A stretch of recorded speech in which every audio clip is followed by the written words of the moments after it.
Welcome back to TTS Daily, everyone. I'm Yi, and this is a fresh week of her stories in South Korea, where 24-year-old South Korean actress Kim Se-ron was found dead in her Seoul home on February 16.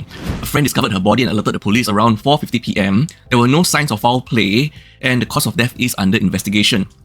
Kim Se-ron, who debuted as a child actress in 2009, gained fame for roles like The Man from Nowhere 2010, but faced a career setback after a 2022 drunk driving incident. She crashed into a guardrail and transformer, leading to a hiatus from the entertainment industry. She actually has plans for a fresh start, even changing her name to Kim Im, and was preparing to open a cafe with acquaintances while planning a return to acting. Her last drama, Bloodhounds 2023, had some of her scenes edited out due to the scandal.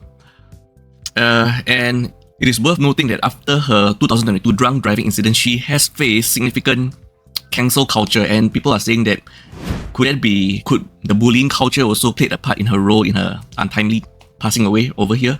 After her 2022 drunk driving scandal, she faced intense online bullying, with netizens mocking her part-time work and criticizing her attempts to return to acting.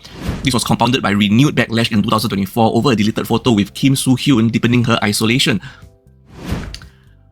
We note that, quote, South Korea has a harsh cancel culture, especially towards female celebrities, which likely worsened her mental health struggles, with reports indicating she sought psychological help due to malicious comments. And the public reaction after her death, her passing sparked grief and frustration online, with many condemning the toxic bullying she faced. Fans criticized the double standards in how female stars are treated, drawing parallels to Soo Lee and Gu Hara, and called for an end to cancel culture, emphasizing the need for better mental health support for public figures. We're now in Thailand, Bangkok right now, where a 21-year-old woman, Irada, believed to be a model, was found dead in a hotel room in Bangkok's Bang Kapi district on February 10. Hotel staff discovered her unresponsive at 7:10 a.m. She was unclothed with no visible signs of physical trauma.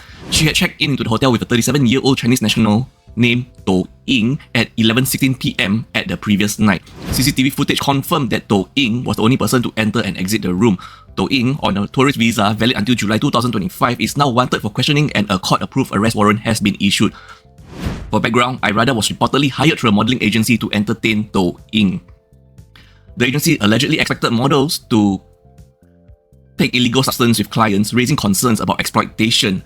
And several controversies involved. The modelling agency allegedly tried to pay the victim's family 100,000 baht, which is about 4,000 Singapore dollars, to avoid police involvement, later increasing the offer to 200,000 baht, which is about 8,000 Singapore dollars, which was also rejected. Someone claiming to be a police officer urged the family to accept 500,000 baht, which is about 20,000 Singapore dollars, in compensation. The family alleges they were pressured to settle, warned that they had an 80% chance of losing if they pursued legal action, and learned of possible ties between the agency and investigators. Wow. Toxicology results, which could confirm illegal substance abuse, will take 45 days to process. After rejecting compensation offers, the family had to borrow money for a modest one-day funeral on February 13. On February 16, the deceased mother and sister met investigators who claimed Irada used substances based on 4 unnamed witnesses. The family has not received any compensation as of February 16. Amid criticism and allegations of all these interferences, Thai police are actively searching for Do Ying and have issued an arrest warrant. We're in Singapore right now, where upon reading this news or story, that's when I realized that I'm growing old, because I actually find this interesting. Okay, so Changi Airport Group, CAG, halted a trial of minibus services for large passenger groups due to conflicts with premium taxi, also known as maxi cab, drivers. So, to me, I'm like, what is the difference between a minibus and premium taxi? So, premium taxi drivers who rely on airport rides for income face longer waiting times, up to 4 to 5 hours, and fewer trips, 2 versus 6 to 8 daily, since the minibus trial began in February. Wow, reducing their earnings by up to 50%. Oh, okay.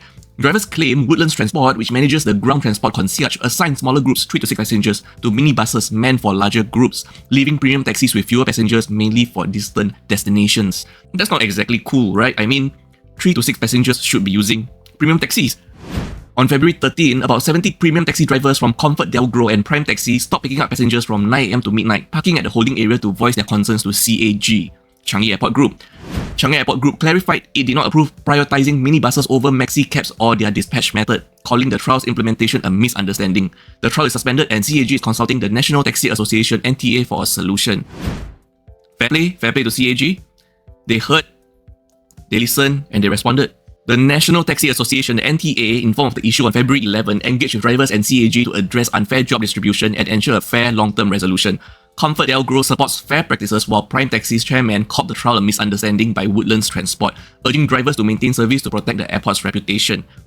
The trial disrupted the livelihoods of premium taxi drivers who depended on airport rides, leading to frustration and protests. Wow, so now you know the difference between premium taxi and minibus. Next up, we are still in Singapore, where a 41-year-old man in Singapore was arrested for allegedly attacking a police officer with a baseball bat. What? The incident began when police received a call on February 15 at 7:35 PM about the man attempting to hit a woman with a baton at Whampoa Drive. He fled before police arrived. Police identified and located the suspect through investigations. During arrest, the man became aggressive, assaulted an officer with a baseball bat and threw a mug at him. Yeah, I had to read that twice. A mug, like a cup with a handle, okay? A 49-year-old officer sustained head and wrist injuries and was given 2 days of medical leave. The police emphasized zero tolerance for violence against officers or public servants and will take firm action. The suspect will be charged in court on February 17 with voluntarily causing hurt with a dangerous weapon, which is up to 7 years jail, fine, caning or combination, to voluntarily causing hurt to deter a public servant from duty, which is up to 7 years jail, fine or caning. The suspect is also under investigation for criminal intimidation, harassment and endangering safety. And for our last story of the day, on the first day of Chinese New Year, January 29, 2025, 5 train station staff at Dhoby Ghaut station responded to a commuter suspected of taking an upskirt photo. That's bad. Do not do that. That is super bad. You're a bad person, okay? The team included SBS Transit Station Manager, Assistant Station Manager, and SMRT Station Manager, along with Assistant Station Managers. Okay, there was a lot of station manager, 5 of them. So the suspect tried to flee from the north-south line to the north-east line and attempted to board a train to escape, but the team chased and managed to detain the suspect on the north-east line platform. The suspect, of course, tried to delete the evidence from his phone, but a station manager restrained his arms firmly while another secured the phone from his hands.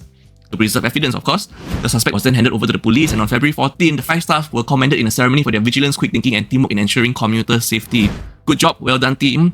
And for all commuters traveling, in public transports wearing skirts, please consider wearing safety pants or safety shorts inside, okay?